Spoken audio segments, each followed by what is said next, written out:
റമദാൻ വിട പറയാൻ പോവുകയാണ്. പരിശുദ്ധ റമദാൻ.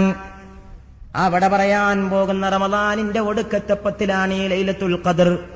ലൈലത്തുൽ ഖദ്രി ഖൈറും മിൻ അൽഫി ശഹർ. 1000 മാസങ്ങളേക്കാൾ ഖൈറായതാണ് ഈ ലൈലത്തുൽ ഖദ്ർ.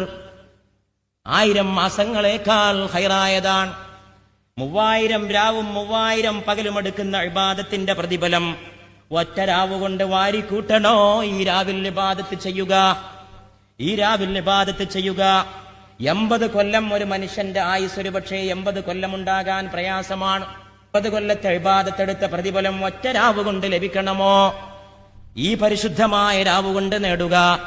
ലൈലത്തുൽ ഖദ്രി ഖൈറും മിൻ അൽഫി ശഹർ. 1000 മാസങ്ങളേക്കാൾ ഖൈറായതാണ് ഈ ലൈലത്തുൽ ഖദ്ർ. അത് വളരെയേറെ പുണ്യമായ രാവാണ്, പവിത്രമായ രാവാണ്. അള്ളാഹുവിന്റെ അനുഗ്രഹങ്ങൾ ചൊരിഞ്ഞു വരുന്ന രാവാണ്. പക്ഷേ ലൈലത്തുൽ ഖദ്ർ വരുമ്പോൾ സന്തോഷം നമ്മുടെ മനസ്സിൽ ഉണ്ടാകുന്നു. എന്താണ് ഈ ലൈലത്തുൽ ഖദ്ർ? എന്താണ് ഈ ലൈലത്തുൽ ഖദ്ർ? ലൈലത്തുൽ ഖദ്രി ഖൈറും മിൻ അൽഫി ശഹർ. ഇന്നാ അൻസൽനാഹു ഫീ ലൈലത്തുൽ ഖദ്ർ. നാം ആ ഖുർആനിനെ ലൈലത്തുൽ ഖദ്റിലാണ് ഇറക്കിയിട്ടുള്ളത്.